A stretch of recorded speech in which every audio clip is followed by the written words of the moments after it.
Coucou les amis, j'espère que vous allez tous très bien. On se retrouve aujourd'hui pour réaliser une recette avec celle que j'adore, que je chéris, que j'aime par-dessus tout. Il s'agit de la pomme de terre, vous le savez sûrement. Une playlist lui est dédiée sur la chaîne, elle s'appelle Pomme de terre, je vous aime. Quelle belle déclaration. Aujourd'hui, on va travailler avec une pomme de terre qui s'appelle la Prospère. C'est une grosse pomme de terre avec laquelle on adore faire des frites. Aujourd'hui, on va l'utiliser pour faire notre gâteau de pommes de terre. Alors normalement, cette recette, elle se fait avec des pommes de terre nouvelles. Les pommes de terre nouvelles ne sont pas encore arrivées. Eh bien, on va utiliser nos Prospères et ça va être parfait. Vous allez voir une recette ultra facile à réaliser avec très peu d'ingrédients. Les ingrédients, on les a toujours à la maison. On va se régaler encore une fois. On y va, c'est parti, vous êtes prêts? Allez, let's go! Je débute ma recette en épluchant mes pommes de terre. Je viens ensuite les tailler en fil lanière à l'aide d'un outil comme celui-ci ou d'une mandoline. Et si vous n'en avez pas, eh ben vous faites ça au couteau en essayant d'avoir des tranches d'à peu près égale épaisseur.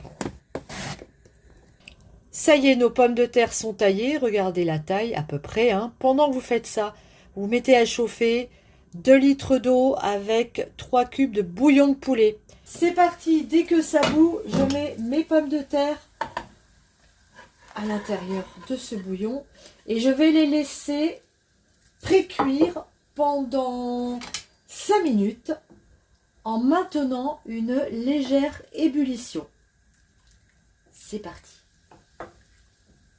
Au bout de 5 minutes, j'ai égoutté mes pommes de terre. Maintenant, je vais venir les disposer sur un moule à manquer que j'ai bien beurré. N'hésitez pas, il faut mettre beaucoup de matière grasse. Et on va venir disposer nos pommes de terre comme ça. C'est un petit peu chaud, mais il faut le monter chaud. Il ne faut pas que nos pommes de terre refroidissent. Je fais une belle couche de pommes de terre. Je poivre. Je sale. On y va. Un petit peu de sel. Et je viens mettre une couche de gruyère râpée. Alors moi j'ai choisi du gruyère. Vous pouvez très bien mettre n'importe quel autre fromage, celui que vous avez dans votre frigidaire ou celui que vous préférez. Allez, on est généreux en fromage. Faut que tout ça soit bien fondant au moment de la découpe. Et puis maintenant, eh bien, on va tout simplement venir remettre une belle couche de pommes de terre, comme ça. Et on monte, pareil, petit à petit. Patate, sel, poivre, fromage, patate, sel, poivre, fromage. Vous voyez, rien de bien sorcier. J'ai terminé le montage de mon gâteau de pommes de terre. Maintenant, je vais bien le tasser. Hop, en essayant de laisser des patates à leur place. Voilà, on vient bien tasser notre gâteau pour qu'il soit bien compact. Et on va venir le recouvrir avec une feuille de papier aluminium que j'ai préalablement bien beurré. On va la poser comme ça dessus. On va retasser une dernière fois et on va pouvoir enfourner dans un four qu'on a mis à préchauffer à 180 degrés. Allez, c'est parti pour 1 heure de cuisson. Et voilà notre gâteau de pommes de terre à la sortie du four. Alors, on enlève le papier aluminium qui était dessus. Avec un couteau, on décolle bien les bords et on va pouvoir maintenant, eh bien, le présenter en le retournant. C'est presque un gâteau renversé.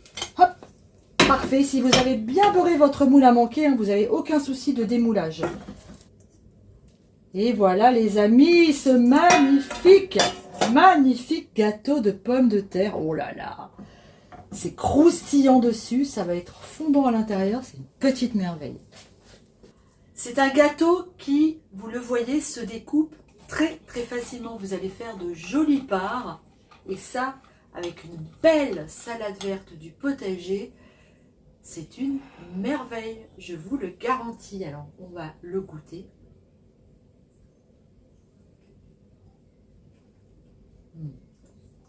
C'est bon. Oh, c'est bon. C'est fondant à l'intérieur et croustillant dessus. C'est une merveille. Alors évidemment, vous pouvez mettre le fromage que vous voulez. Je vais regoûter parce que je n'ai pas bien senti. Vous pouvez mettre du camembert, du reblochon, du Munster. Du Munster, ça doit être pas mal. Du Cantal, du parmesan. C'est vous qui choisissez, les amis. Je vais manger ma petite part de gâteau de pommes de terre. Je vous embrasse très très fort et je vous dis à très bientôt sur Popote et Potager. Ciao.